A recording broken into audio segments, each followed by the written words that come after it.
कौन सा ऐसा मुल्क है जो आप समझते हैं कि सबसे बेस्ट है और वहाँ पर वीज़े की इतनी हैसल नहीं है? यूरोपियन कंट्रीज़ में आप जा सकते हैं और स्टडी वीज़ा पे, और उसका फ़ायदा भी होता है, वहाँ पे स्कॉलरशिप्स भी हैं। हम कमिटमेंट नहीं कर सकते। जो ये बंदा कमिटमेंट करता है कि मैं आपको वीज़ा लगवा दूंगा, वो आपके साथ फ्रॉड कर रहा है। क्योंकि ट्रैवल हिस्ट्री होने के बावजूद अगर लोगों के फाइनेंशियल्स बेहतर नहीं है तो एम्बेसीज वीज़ा आपको नहीं देंगी।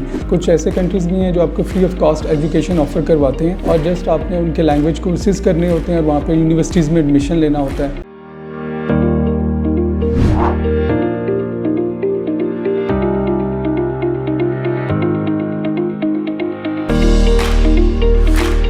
औज़ुबिल्लाहि मिनश्शैतानिर्रजीम बिस्मिल्लाहिर्रहमानिर्रहीम अल्लाहुम्मा सल्लि वसल्लम अला सय्यिदिना मुहम्मदिन व आलिहि बिक़द्रि हुस्निही व जमालिही व नूरिही व कमालिही। अस्सलाम वालेकुम दोस्तों, हसन रज़ा आज एक दफ़ा फिर आपकी खिदमत में हाजिर है। दोस्तों, आपका फीडबैक आया था कि कैसे इम्पोर्टेंट सब्जेक्ट पे, टॉपिक पे डिस्कशन की जाए कि जो लोग बाहर जाना चाहते हैं, बाहर की कंट्रीज़ में सफ़र करना चाहते हैं, वहाँ जाके अपने ख्वाबों को सच्चा करना चाहते हैं, लेकिन पाकिस्तान में ऐसे एजेंट्स मिल जाते हैं जो उनके साथ फ्रॉड करते हैं, उनके पैसों को वो बर्बाद कर देते हैं, उनसे पैसा ले लेते हैं, लेकिन वहाँ पर बाकी ममालिक में उनको लेके नहीं जाते। दोस्तों, इस टॉपिक पे बात करने के लिए हमने दावत दी है one of the season professional of Pakistan. Ladies and gentleman, इनका नाम है Sadiq Sabir is currently working as a CEO and founder of Pak Aims travel agency. वो वहाँ पे काम करें। आज हम इनसे जानेंगे कि ऐसा पाकिस्तान में क्यों होता है कि लोग अपना पैसा देते हैं लेकिन बाहर नहीं जा पाते, और फ्रॉड्स क्यों होते हैं और किस तरह से इन फ्रॉड से बचा जा सकता है। Thank you very much Sabir साहब for joining us today. I am super excited आज आप हमारे साथ हैं। Welcome on board. Thank you very much sir. अच्छा साबिर साहब, बंदा अपनी जमा पूंजी लगा देता है। वालिदैन जो है उनके ये ख्वाब होते हैं कि मेरा बच्चा पढ़ लिख जाए, बाहर जाके पैसे कमाए और पाकिस्तान में जो है हम गुर्बत को ख़त्म कर सके, हम अपने हालात बेहतर कर सके। इतने ज़्यादा जो है तवक्कुआत होती हैं, लेकिन बीच में फ्रॉडिये मिल जाते हैं, बीच में ऐसे लोग मिल जाते हैं जो कि एक्चुअल वो काम करते नहीं हैं, कहते कुछ है, होता कुछ है। ऐसा क्यों है? सर, सबसे बड़ी इसकी जो बुनियादी वजह ये है कि हमारे पाकिस्तान में जो यूथ है वो जब पढ़ने के बाद उनको अपॉर्चुनिटीज़ नहीं मिलती हैं, और अपॉर्चुनिटीज़ ना होने की वजह से वो फिर इन एजेंट्स का रुख करते हैं। और ये वो एजेंट्स होते हैं जो इंटरनेट पे, सोशल मीडिया पे ब्रांडिंग कर रहे होते हैं और लोगों को झूठे ख्वाब दिखा रहे होते हैं। मैं उनसे ये कहता हूँ कि देखें, एक बाहर जाने के लिए 2-3 चीज़ें होती हैं जिस पे आप बाहर जा सकते हैं। नंबर 1 होता है टूरिज़म वीज़ा। टूरिस्ट वीज़ा वो होता है जिस पे आप सब सैर व सियाहत के लिए जाते हैं और वापस आ जाते हैं। अगर आपने वहाँ जाके कोई अपने वहाँ पे सेट होना है और वहाँ पे रहना है, उसके लिए फिर आप एक वीज़ा होता है जिसे कहते हैं इमिग्रेशन। और सेकंड जो उससे थोड़ा सा पहले प्रोसेस है वो होता है एजुकेशन वीज़ा। एजुकेशन वीज़ा में ये होता है कि आप वहाँ पे एडमिशन लेते हैं कॉलेज यूनिवर्सिटी में, उसके बाद आप स्टडी करते हैं। स्टडी करने के बाद वो फिर आपको वर्क परमिट अलाउ कर देते हैं। ये एक बड़ा जेन्युइन और एक सीधा सा तरीका है बाहर जाने का। एक आजकल देखें ग्लोबल दौर है और सब कुछ इंटरनेट पे अवेलेबल है।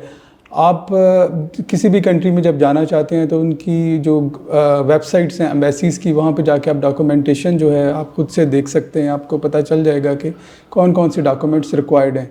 ये जो लोग हैं जो पैसे लेके लोगों को वीज़ा की और इस तरह की ख्वाब दिखाते हैं, वो डॉक्यूमेंटेशंस की तो कोई बात नहीं करते, सिर्फ उनसे पैसा वो उनसे रिक्वायर्ड करते हैं, इतने लाख रुपए आप दे दें और हम आपको वीज़ा लगवा के बाहर भिजवा देंगे।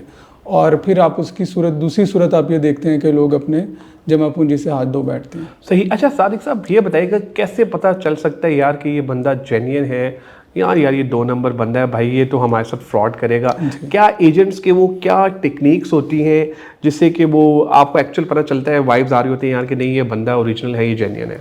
सर, सबसे पहले तो ये देखना चाहिए कि जिस बंदे से आप बात कर रहे हैं उसके ऑफिस में आप जब जाते हैं, उसकी कंपनी का नाम जो है वो रजिस्टर्ड है कि नहीं रजिस्टर्ड। पहले आपको यहाँ से पता चल जाता है कि उसका अगर नाम रजिस्टर्ड है और उसका ऑफिस है तो फिर आप थोड़ा सा उसके ऊपर ट्रस्ट कर सकते हैं। इसके अलावा जो है वो देखें, जब ओवर कमिटमेंट्स होती हैं, ओवर कमिटमेंट्स जब आप जो बंदा ये कमिटमेंट आपको देता है कि मैं आपको वीज़ा लगवा दूंगा, तो वहाँ से ही इंसान को पता चल जाना चाहिए कि मेरे साथ फ्रॉड होने वाला है। मैं जो लोगों को हमारी कंसल्टेंसी जो हम लोगों को देते हैं, तो मैं उनको कभी भी होप नहीं देता। जितने भी अच्छे डॉक्यूमेंट्स हैं मैं उनको बताता हूँ कि डॉक्यूमेंट्स जो हैं वो एम्बेसी की प्रिपरेशन के मुताबिक हम लोग प्रिपेयर करते हैं। एम्बेसी ने वीज़ा देना है आपको, और हम कमिटमेंट नहीं कर सकते। जो ये बंदा कमिटमेंट करता है कि मैं आपको वीज़ा लगवा दूंगा, वो आपके साथ फ्रॉड कर रहा है। बिल्कुल सही है। अच्छा, ज़बरदस्त, वंडरफुल। अब ये बताइएगा कि अक्सर औक़ात ये देखा गया है कि लोग जो हैं वो तालीम के लिए बाहर जाना चाहते हैं। जी। कौन सा ऐसा मुल्क है जो आप समझते हैं कि सबसे बेस्ट है और वहाँ पर वीज़े की इतनी हैसल नहीं है, मतलब इतनी तालीम हो कम से कम वहाँ पर वीज़े जो है वो लग सकते हैं और आसानी से लग सकते हैं? जी सर, उसके लिए एक तो कुछ यूरोपियन कंट्रीज़ हैं। यूरोपियन कंट्रीज़ में आप जा सकते हैं और स्टडी वीज़ा पे, और उसका फ़ायदा भी होता है। वहाँ पे स्कॉलरशिप्स भी हैं। कुछ ऐसे कंट्रीज़ भी हैं जो आपको free of cost education offer करवाते हैं, और जस्ट आपने उनके लैंग्वेज कोर्सेज़ करने होते हैं और वहाँ पे यूनिवर्सिटीज़ में एडमिशन लेना होता है।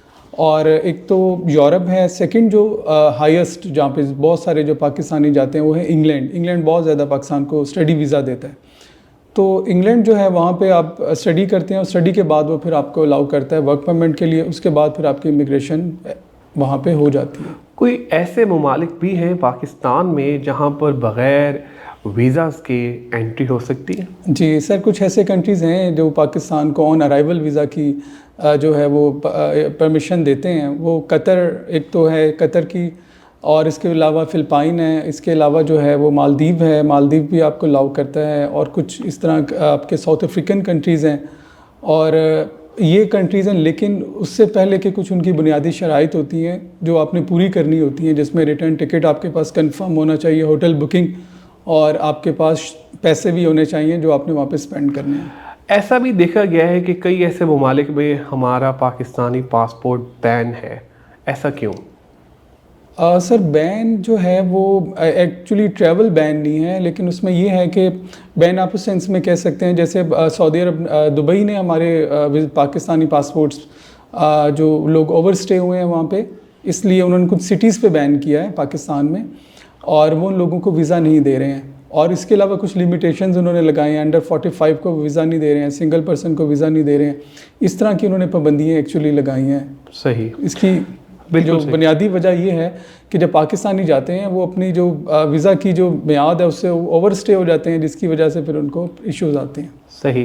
अच्छा, अब ये बताइएगा कि आप माशाल्लाह इतना वो प्रोसेस करते हैं वीज़ाज़ को और इस तरह की सारी चीज़ें जो भी टूरिज़म से रिलेटेड होती हैं, तो हमें ये बताइएगा कि अक्सर औक़ात जो लोग होते हैं उनकी तरफ से भी शिकायत आती है कि यार प्रोसेसिंग में बड़ा टाइम लगता है, बड़ी लंबी वेरिफिकेशन होती है। तो कितना टाइम फ्रेम होता है किसी भी प्रोसेसिंग में, डॉक्यूमेंटेशन की प्रोसेसिंग में? क्योंकि लोगों को जल्दी पड़ी होती है, बस जल्दी से हमारा वीज़ा लग जाए और टिकट आ जाए और मैं यूके चला जाऊँ या यूएसए चला जाऊँ।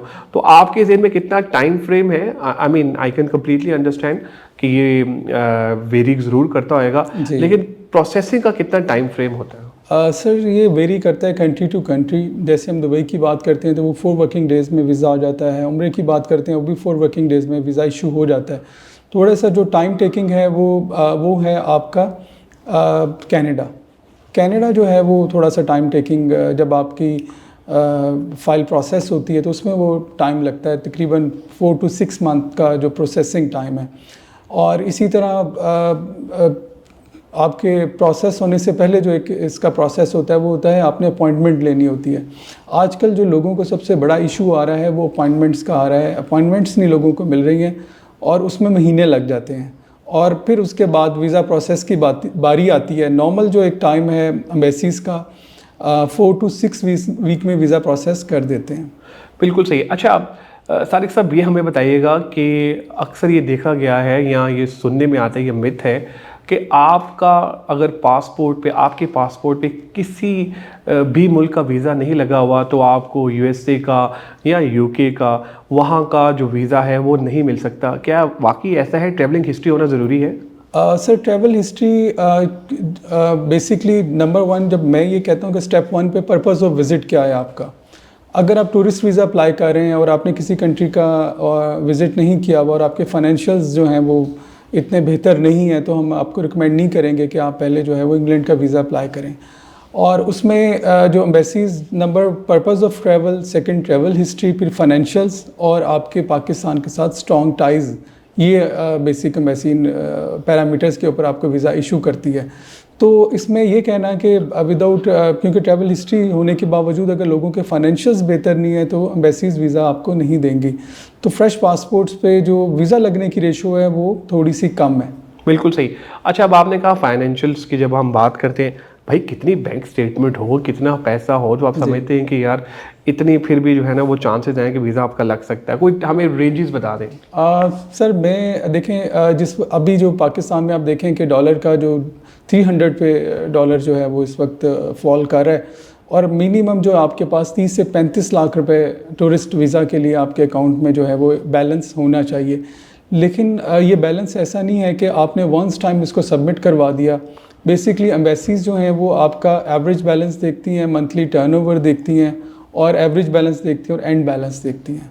एम्बेसीज जब क्वेश्चंस करती हैं आपसे कि आपकी मंथली इनकम कितनी है, आपके एक्सपेंस कितने हैं, वो फिर वहाँ से जो है वो तयन करती हैं कि आपके पास सेविंग्स कितनी हैं।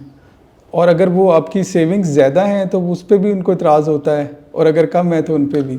बिल्कुल सही, यानी इतदाल का होना बड़ा ज़रूरी है। एग्जैक्टली। बहुत शुक्रिया सादिक साहब, आपकी तशरीफ आवरी का आप आए। I mean it's a wonderful experience. इंशाल्लाह ताला फिर दोबारा ज़रूर मुलाकात होगी। ज़रूर, बहुत शुक्रिया। आप लोगों का ही बहुत शुक्रिया आज के एपिसोड देखने का। दोस्तों, अपना फीडबैक हमसे ज़रूर शेयर कीजिएगा ताकि हम इम्प्रूव कर सके। दुआओं में याद रखिएगा। इंशाल्लाह अनकरीब एक नई टॉपिक, नई गेस्ट के साथ आपकी खिदमत में दोबारा हाजिर होऊंगा। Take care, bye bye.